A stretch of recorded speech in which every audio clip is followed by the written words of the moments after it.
मोहताज होता जा रहा है। कम से कम क्या राजनीतिक लड़ाई को साइडलाइन करते हुए लोगों के सांस के बारे में नहीं सोचा जा सकता?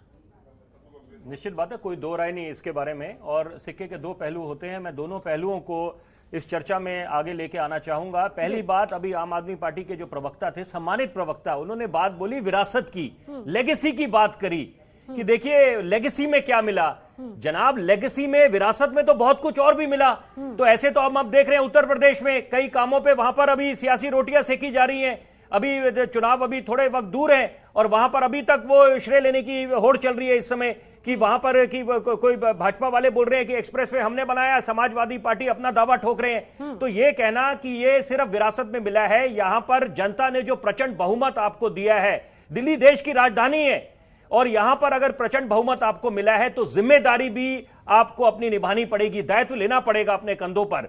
और मैं उसमें उदाहरण देना चाहूंगा, एक स्वर्णिम दौर दिल्ली वासियों ने देखा था 1998 से लेकर 2013 तक, जब शीला दीक्षित मुख्यमंत्री हुआ करती थी और बतौर पत्रकार मैं जाया करता था, तो एक बात बहुत काबिले तारीफ बोलती थी। वो बोलती थी कि अगर हम लोग अच्छे कामों का श्रेय लेते हैं तो जिम्मेदारी भी हमारी बनती है। जब हम विफल होते हैं तो यहां पर बोकेस के लिए हर कोई तैयार होता है, ब्रिकबेट्स के लिए भी तैयार रहना चाहिए और जिम्मेदारी सबको लेनी पड़ेगी। लेकिन दुर्भाग्यपूर्ण बात यह है कि यहां पर राजनीति थमने का नाम नहीं लेती और सबसे बड़ी बात है, ठीकरा फोड़ने में आधे से ज्यादा वक्त निकल जाता है। ये कुछ मामले जो जनमानस से जुड़े होते हैं, जनहित के हैं। यहां पर सांसों की हम लोग एक एक सांस के लिए मोहताज हो रहे हैं और अभी कोरोना काल में हम लोगों ने जी के देखा। इस वर्ष जो कोरोना आई, हमारे सर पे जो मार देके गई, वो सुनामी बन के आई थी। लाशों के अंबार लग गए थे, कब्रिस्तानों में, शमशान घाटों में लंबी कतारें थी। उसके बाद भी हमने क्या सबक सीखे?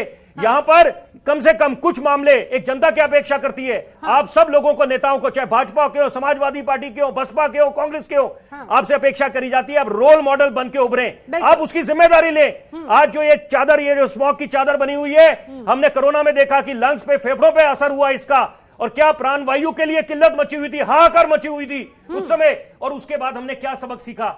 क्या दुर्भाग्यपूर्ण बात नहीं है कि अब हमें कमर कसनी चाहिए, हमें एक अच्छी नजीर पेश करनी चाहिए कि हम लोग बातें तो बहुत कर लेते हैं, कथनी और करनी में इतना फर्क क्यों हो जाता है? जब करने का वक्त आता है जिम्मेदारी लेनी चाहिए और खुल के। और यहां पर एक अच्छी आपने अगर नजीर पेश करनी है, मिसाल कायम करनी है, तो सारे केंद्र सरकार, राज्य सरकारों को आपस में बैठना चाहिए आके, क्योंकि यहां पर ये किसी का इंतजार नहीं करेगी। जब लाशों के अंबार लग गए थे, विपक्ष नहीं देखेगी, वहां पर कम से कम अच्छी नजीर पेश करिए। अंतर्राष्ट्रीय पटल पे एक अच्छा संदेश जाएगा कि हिंदुस्तान वो महान देश है कि जहां पर जब वक्त ऐसी नौबत आती है कि जब सर पे काले बादल मंडराते हैं, तो वहां पर विपक्ष भी और सत्ता पक्ष भी सब एक मंच पे खड़े दिखाई देते हैं। बिल्कुल, बहुत अच्छी बात आपने कही।